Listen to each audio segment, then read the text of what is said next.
Welcome baga dhuftanii kun channel keessan Basic English kan Ingiliffa karaa salphaan isin barsiisudha. Channel kun isiniif haaraa yoo ta'e subscribe gochuudhaan akkasuma warri duraan hordofaa jiru immoo video kana like tuquudhaan akkasuma nama biraatiif share godhuudhaan video kana hanga xumuraan faana turaa isiniin jenna. Kutaa kana keessatti wanni barannu namni Ingiliffa hin beekne dura maal baruu qaba jennee kutaadhaan kan ilaallu wantoota nuti dura barachuu qabnu keessaa kan ta'e even if kajettu ilaalu deemnaa jechuudha. Okay, xiyyeeffannoon keenya irra maal irratti isa even if jettu kana jechuudha. Even if kuni hima lama kan wal faalleessu yeroo haasawuu barbaannu akkamitti haasofna kan jedhu wal qabatti hima lama kan wal faalleessu walitti hiitii jechuudha. Okay, waan hundaafuu itti seennee fakkeenyota adda addaatii wajjin yeroo ilaallu ifa nu ta'a deema jechuudha. Okay, fakkeenya jalqabatti haa dhufnu. Akkanadha namni tokko Ingiliffaadhaan yoo dadhabdes deemsa itti fufi jedha. Asirratti maaltu wal faalleessa akka uumamatti jechuudha. Namni yoo dadhabe maal ta'a? Okay, yoo dadhabe waan san hin dhiisa jechuudha. Yoo deemsa jiraate deemsisu yoo dadhabsiise maal godha? Hin dhiisa jechuudha. So akka nama tokko gorsuu fakkeessine jechuudha. Namni sun akka galma ga'u jechuudha. Yoo dadhabdes deemsa itti fufi kan jedhu yoo kan gorsinu ta'e dadhabbiin sun osoo itti jirtu yoo kan itti fufu ta'e hin milkaa'u jechuudha namni sun. So wantoota akkasii haasa'uudhaaf kan nu gargaartudha jechuudha even if. So fakkeenyota adda addaatii wajjin yeroo ilaallu more clear ta'a deema jechuudha. So namni tokko amma Ingiliffaadhaan akkamitti yoo dadhabde deemsa itti fufi yoo dadhabdes deemsa kee itti fufi akkami jechuu dandeenya? Okay, akkana jechuu dandeenya jechuudha. Okay, keep going even if kanti barbaannu isiitan jechuudha. Even if fayyaddu maal akka taatu hiikkaansi asitti ilaalla jechuudha. So keep going even if you feel tired jedha. You feel tired. Asirratti tired jechuun dadhabuudha. So you feel yoo sitti dhagahame tired dadhabbiin. Okay, yoo dadhabde jechuudha. Keep going deemsa kee itti fufi even if you feel tired. Hima as jiruu fi hima gamana jiru walitti hiitee jirti jechuudha. Even if himni as jiru deemsa akka itti fuftu gorsaa jira. Himni gamana jiru immoo namni sun dadhabuu agarsiisaa jechuudha. So even if haalota akkasii keessa fayyadamna jechuudha. Okay, hiikni isaa maali jenne yoo dadhabdes deemsa itti fufi. Kaayyoon isaa maali? The ultimate goal for this is just to achieve the goal. Okay, kaayyoon inni xumura galma ga'uudha jechuudha. Okay, akkana jechuu barbaanne akkamitti jenna? Dhugaa dubbadhu yoo jabaattellee yoo hammaatellee akka namni keenya jedhu jechuudha. Dhugaa dubbadhu yoo hadhooftellee jenna jechuudha afaan keenyatti yeroo takka takka. So haasawaa akkasiisan akkamitti jennaa kan jedhuudha. Dhugaa dubbadhu jennee nama gorsu jirra. Dhugaa dubbachuu yeroo baay'ee nama sodaachisaa jechuudha. So kanaaf baay'inaan kan sobnu yookiin kan kijibnu jechuudha. Yoon sobe waan san jalaa nin baha kan jedhu mataa keessa waan jiruuf sobnaa jechuudha. So kanaaf nama sobu yookiin nama kijibu gorsuu yoo barbaannu dhugaa dubbadhu yoo jabaattellee yoo hammaatellee yookiin immoo yoo hadhooftellee jechuudha. Okay, isa kana Ingiliffaan akkamitti jenna? So deebisaan isaa akkana. Tell the truth. Okay, tell himi yookiin jedhi the truth. Dhugaa dubbadhu. Okay, even if yoo ta'ellee maal? It is hard yoo jabaatellee jechuudha. Asirratti yoo walitti deebisne even if it is hard yoo jabaatellee dhugaa dubbadhu yoo hammaatellee jechuudha. Okay, so tell the truth. Tell the truth. Akkasitti dubbisna. Tell the truth even if it is hard. Tell the truth even if it is hard. Akkasi jenna jechuudha dafne. Kun immoo akkanadha. Tola ooli. Okay, tola ooli jechuu jirta nama tokko gorsu jirta. Yoo isaan gadee ta'anillee yookiin immoo isa Amaariffaan baalagee jennuun san jechuudha. Isa Amaariffaan baalagee jennuun san jechuudha. Gadhee jechuudha. So tola oolii yoo isaan gadhee ta'anillee jettee Ingiliffaadhaan akka ati nama gorsurra akka ati nama gargaarurra hin deebine akka yeroo hundaa'u tola namatti ooltu gorsuu yoo barbaadde akkas jettee jechuudha. Mee kana Ingiliffaan akkamiin jechuu dandeenya? Even if fayyadamne jechuudha. Okay? Kana hunda kan hojjetu even if dha jechuudha. So be kind. Tola ooli yookiin nama tola oolu tahi. Okay? Even if okay, yoo ta'e iyyuu others are rude. Namoonni biraa jechuudha. Namoonni yoo gadhee ta'an iyyuu ati gaarii ta'uu kee irraa if duuba hin jedhin jettee nama gorsuudha. Be kind even if others are rude. Be kind even if others are rude. Akka amma jedhe kanatti jechuudhaaf steppileen itti deemnu akkam jenne. Kan dura be kind. Be kind lama sadii dubbisaadha. San booda be kind even if amma asii dubbisuudha jechuudha. Be kind even if anammoo kophaa isaa dubbistu asirraa amma asii jechuudha. Others are rude. Others are rude. So walit dabala amma guutuu isaa.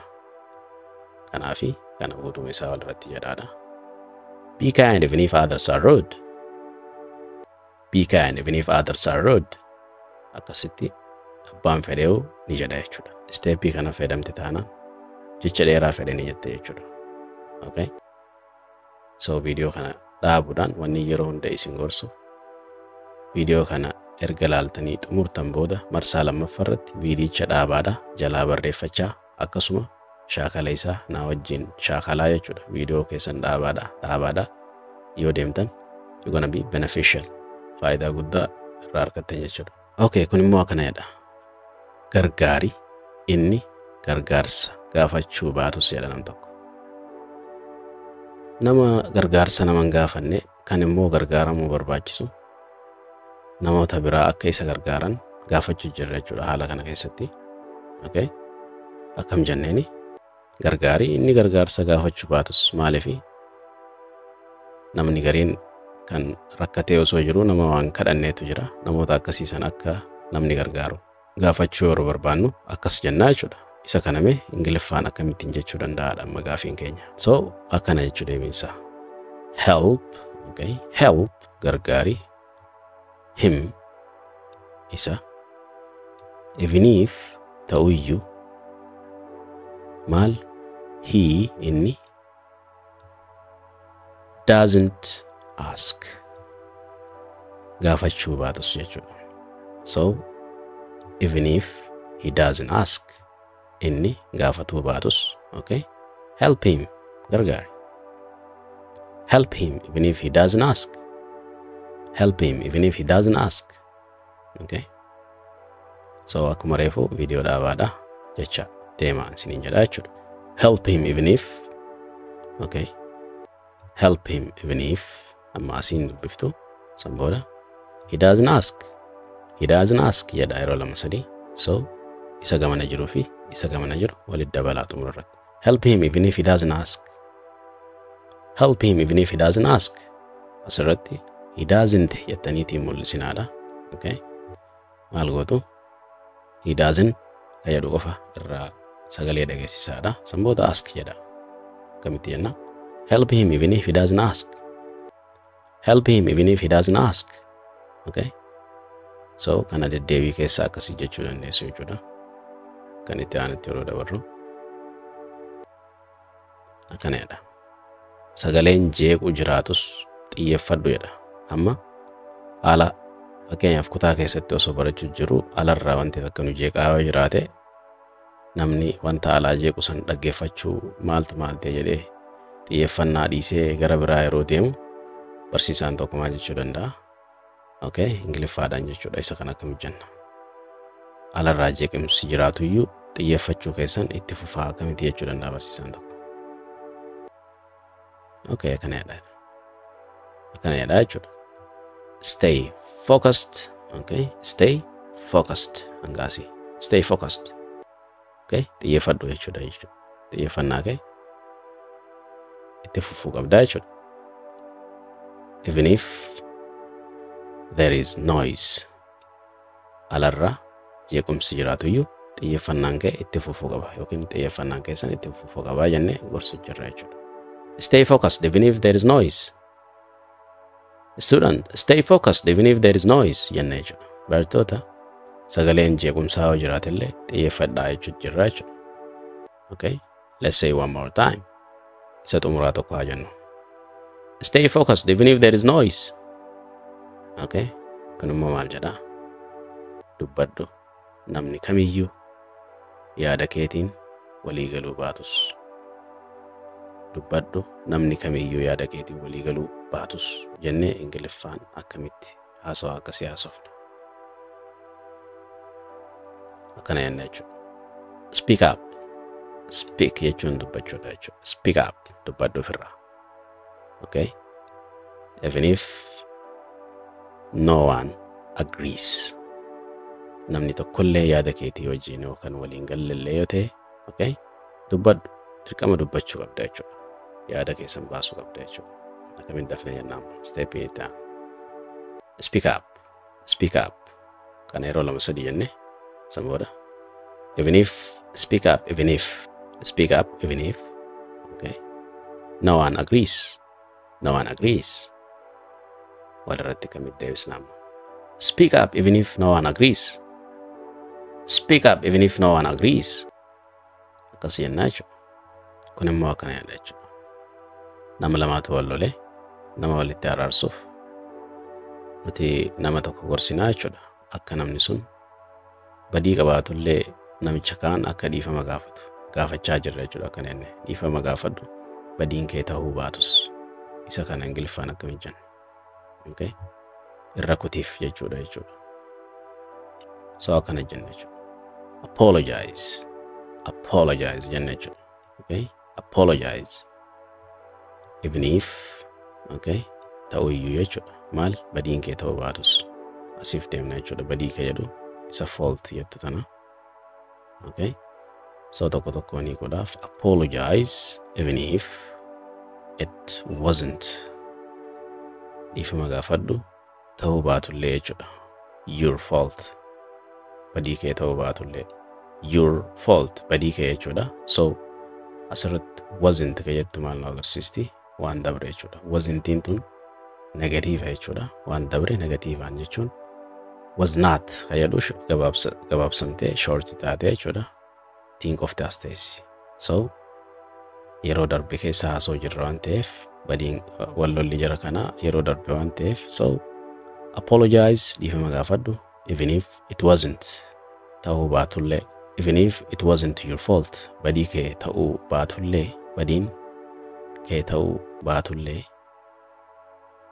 dhiifama gaafadhu jechuun jirra jechuudha. So dafnee jechuudhaaf apologize even if it wasn't your fault. Apologize even if it wasn't your fault.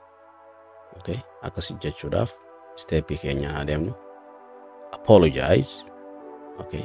Apologize even if it wasn't.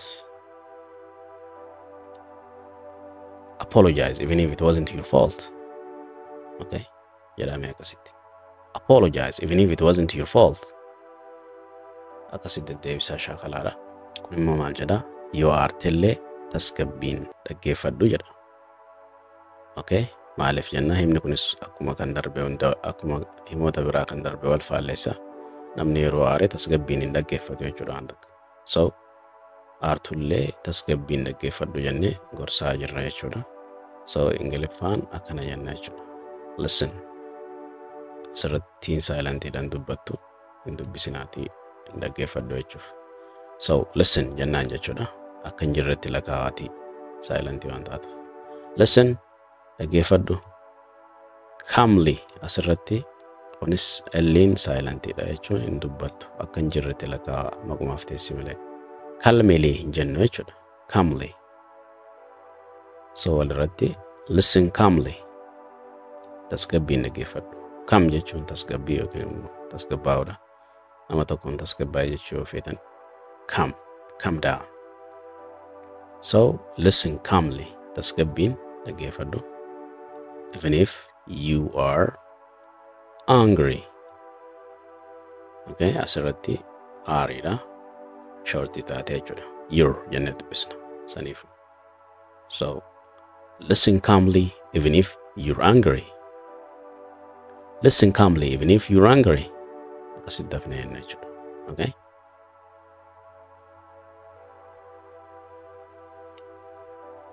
Isa kana akkamii jenna? Al tokko yoo kuftellee irra deebii yaali. Namni tokko waan takka hin kufa yookiin qormaata isaa ta'uu wanta adda addaa yoo kufe yeroo jennu wanta san gochuu yoo dadhabe inni isa jechuu baay'inaan namni. Okay? So akka nama sanii akka hin taane akka itti milkooftu waan sanitti al tokko deebii yaalii jechuu jirra jechuudha. Kuftullee al tokko deebii yaali. So isa kana Ingiliffaan jechuuf jechoota kan faanu barbaachisame. Okay? Fakkeenyaaf jechi yaali jedhu yookiin immoo al tokko jechuun maali? Akkasuma irra deebii yaali ka jedhu maal jechuu akka ta'e sammuu keenya keessa nu dhufu qaba jechuudha. Okay, deebiin isaa akkana jechuudha. Okay? Try yaali. Again ammas yookiin immoo irra deebiiti. Okay? Even if yoo ta'e iyyuu maal? You fail yoo kufte iyyuu jechuudha. Once al tokko yoo ta'e yeroo lammaffaa jechuun maal jechuudha? Twice. Al sadaffaa jechuun 3 times. Yeroo arfaffaa jechuuf immoo 4 times. So asirratti once ka jedhu yeroo tokkoof jechuudha. Al tokko jechuudha. So try again. Ibni lameen kun walirratti deebisii yaali jechuudha. Try again. Kam jenna dafne? Try again. Asii achi immoo even if you failed once. Try again even if you failed once. Al tokko qoftu iyyuu deebisiiti yaali jechuu jirra jechuudha. Okay, kun immoo nama lama jaarsaa jaartis ta'uu danda'a. Nama lama kan dhiiraa fi kan dubaraati waliigaluu dadhabaniiru. Okay, so isa dhiiraa kana akkam jennee gorsina? Isheen si waliigaluu baattus, okay, ishee kabaji jechuu akkamitti dandeenya jechuudha gaafii. So as keessaa jechi nuti beekuu qabnu kamii irra caalatti jechuudha. Kabaji ka jedhu kana jechuudha. Kabaji jechuun maali Ingiliffaan? Okay, waliigaluu ka jedhu immoo agreementidha. Okay, agreement. Okay, so mee himni kun erga hangana irraa isinitti tuqee akkam ijaaramame akkam ta'a? Alright, jettan jedheeti yaada. Very simple, right? Akkana jennee jechuudha. Respect jennee kana jechuudha. Respect her. Ishee kabaji amma asii hiikni isaa. Respect her hin jennu. Okay? Be careful with that. Respect her. Ishee kabaji. San booda even if hin weena yoo taate iyyuu jechuudha. Maal wanta waan san faallessu haasa'uu deemna. Okay? Silaa namni nu wajji waliin galle hin kabajnu jechuudha. Immoo akkam ta'uu qaba? Kabajuu qabna jechuudha akkasuma wajji. So gorsa kana kan nu jirra waan ta'eef respect her. Ishee kabaji even if she disagrees with you. Okay? With you jechuun si wajjin walii galuu jechuudha asirratti. Disagree jechuun jechi agree jettu walii galuudha. Okay? Asii achi jechuudha irraa kaasnee agree ka jedhu agrees jechuun walii galuu yoo ta'u dis ka jedhu yeroo itti daballu gama duraatiin maal ta'a faallessaa jirra jechuudha. Negatiiva godhaa jirra. Disagree walii galuu dhabu jechuudha mitire. So with you si wajjin walii galuu dhabdu iyyuu. Okay? Respect her. Ishee kabaji jechuu jirra. So hima dheeraa kana akkamitti dafnee jennaan? Maaliif jennaan dafnee jechuun yookiin immoo akkaataa itti dafanii jedhan gurra keenyaan dhaga'uun dirqama jechuudha. Listeningii keenyaa fi speakingii yeroo dubbannuu fi yeroo dhageenyu tokko ta'uu qaba jechuudha. Akka itti dubbannu akka biraa ta'e akka itti dhageenyu immoo kan biraa ta'uu qabu jechuudha. Maaliif native speakeriin yookiin dubbataan afaan sanii akka itti dafee dubbatu yoo dhageenye malee understand gochuu hin dandeenyu yookiin immoo comprehend gochuu hin dandeenyu jechuudha. Okay?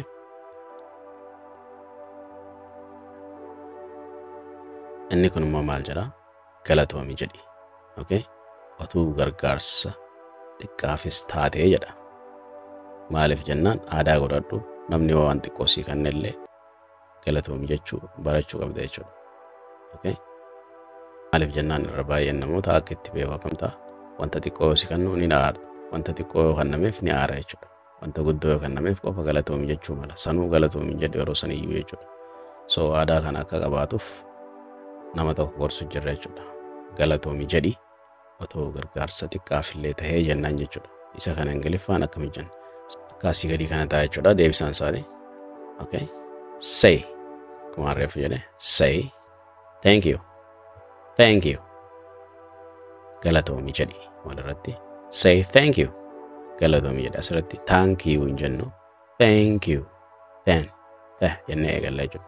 So say thank you. Galatoomi jedhi. Even if yoo ta'eyyuu maal it is small help gargaarsa xiqqaa yoo ta'eyyuu okay galatoomi jedhi jechuu jirra. So dafnee jechuudhaaf say thank you even if it is a small help. Say thank you even if it is a small help.